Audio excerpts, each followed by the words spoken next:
Agora eu quero contar para vocês, que a Comissão Mista de Orçamento convocou o presidente do Banco Central para que ele fale lá à comissão, e no requerimento eles escrevem o seguinte: solicita que seja convocado o senhor presidente do Banco Central a fim de realizar uma avaliação do cumprimento dos objetivos e metas das políticas monetária, creditícia e cambial, evidenciando o impacto e o custo fiscal de suas operações e os resultados demonstrados dos balanços, bem como oferecer explicações sobre a sua atuação política e possíveis conflitos de interesse. Você entende que estaria havendo algum conflito de interesse com essas últimas manifestações de Campos Neto, hein, seu Fábio Piperno?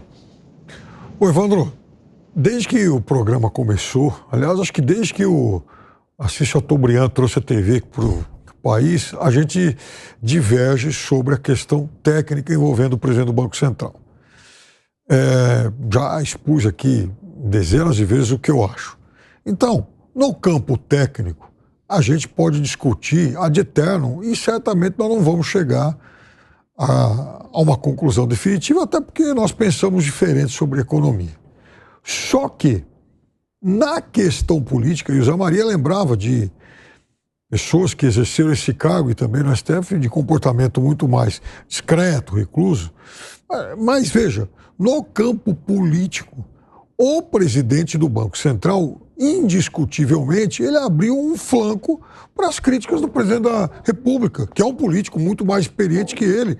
Quando ele vai em uma reunião com o governador de São Paulo e diz que, em 2026, se eleger presidente, eu vou ser o seu ministro.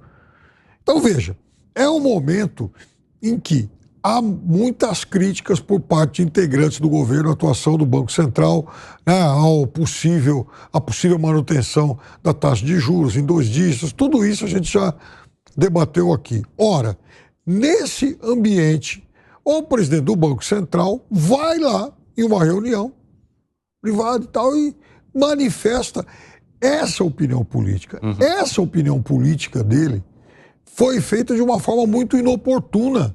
É óbvio que o outro lado vai falar, opa, esse cara é suspeito. Porque, veja, o presidente foi, inclusive, muito esperto em fazer essa ilação com o Moro, porque não vamos esquecer que houve lá um depoimento em 2017 e o Lula chega para o Moro e fala, porque você, quando for candidato, e naquele momento o Moro era o juiz, muita gente nem imaginava que isso pudesse acontecer, e aí depois a história conta qual foi a trajetória do ex-juiz Sérgio Moro. Então, o presidente percebeu o flanco aberto.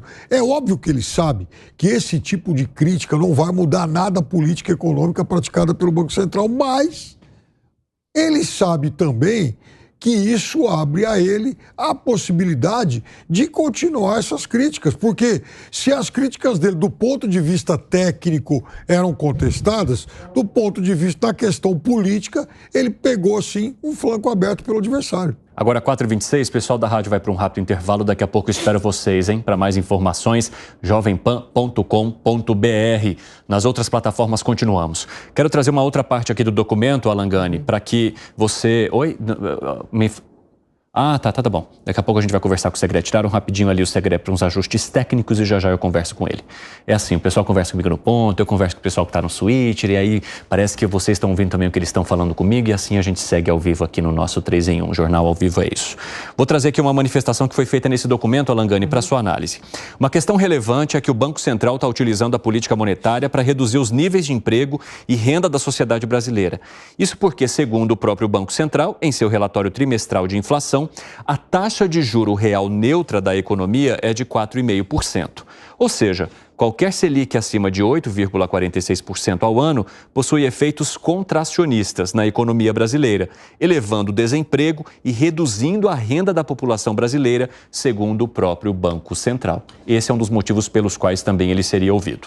Olha só, veja, Evandro, se fosse para prejudicar o governo ou favorecer o outro governo, o Banco Central, e aí o Comitê de Política Monetária, formado por 8 diretores, mais o presidente do Banco Central, quem de fato define a taxa Selic meta no voto, não teria subido a taxa de juros de maneira tão rápida, de 2% ali para o patamar de quase 10% no ano de 2022, num ano eleitoral. Então ele também estaria prejudicando o ex-presidente do Banco Central? A verdade o ex-presidente da República. Então, a verdade é que o Banco Central, ele age com taxas de juros elevadas atualmente, aliás, está caindo e provavelmente não cairá amanhã na reunião de quarta-feira, porque a inflação ela está próxima de 4% no acumulado de 12 meses, a meta é 3%.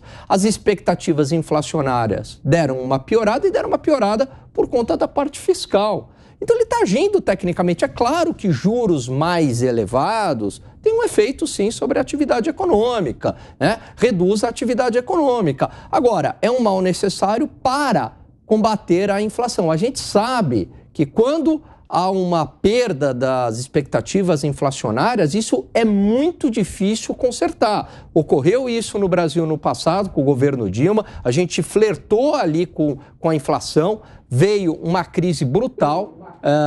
Na Argentina, o governo tem uma grande dificuldade de conseguir reduzir essa inflação, porque o estrago inflacionário ele é muito alto. Então, o Banco Central ele age de maneira técnica. Agora, é claro que a fala dele é de uma inabilidade política. Ele age, sim, de maneira técnica. Agora, ao falar o que ele falou, como concordo aqui com o Piperno, ele deu de bandeja para o governo realizar aí as críticas a ele, embora eu acho que as críticas sejam injustas. Segré, eu já vou passar para você que o Piperno estava olhando com muitas caras aqui para o Gani de falou pouco, mas falou bobagem, para não usar outra palavra. O que foi, Piperno? Só uma discordância. O que ele falou, por exemplo, sobre nível de emprego no Brasil?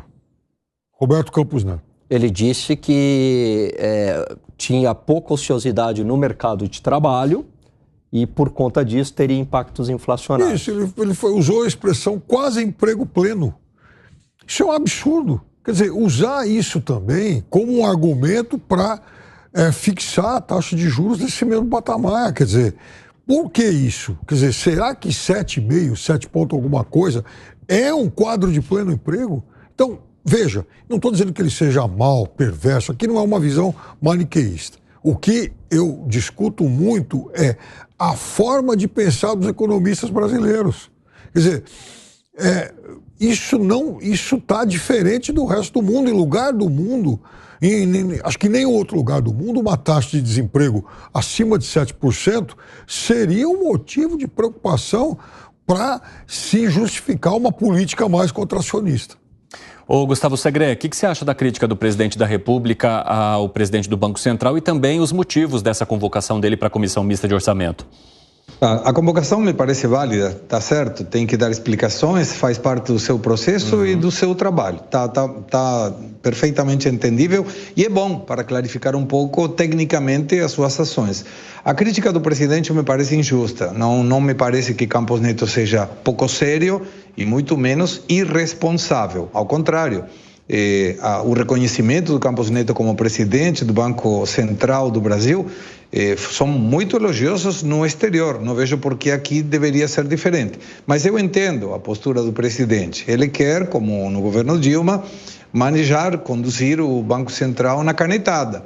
Isso já sabemos como termina e o filme não é bom quando a gente vai para o passado e verifica o que propiciou uma canetada na taxa de juros Selic. O presidente Lula também esquece que quando é feita uma votação do Comitê de Política Monetária, se respeita a democracia. Quando a última votação foi 5-4. Os 4 técnicos políticos votaram para diminuir 0,5 e os técnicos votaram para diminuição de 0,25. Essa situação seria entendível, uma crítica do presidente Lula, se o governo do presidente Lula estiver fazendo bem as coisas do ponto de vista fiscal, indo para conseguir um equilíbrio fiscal, muito melhor, um superávit fiscal. Se nessa ponderação o Banco Central manter a sua colocação atual, então aí tudo bem, eu entenderia a crítica. Hoje não tem crítica nenhuma, não tem motivo para fazer crítica, porque o governo não faz a parte dele para possibilitar que tecnicamente o Banco Central possa fazer uma redução da taxa de juros. Mas o governo precisa de algum culpado do resultado desastroso da questão fiscal. E aí vem esse resultado. A culpa é do Banco Central.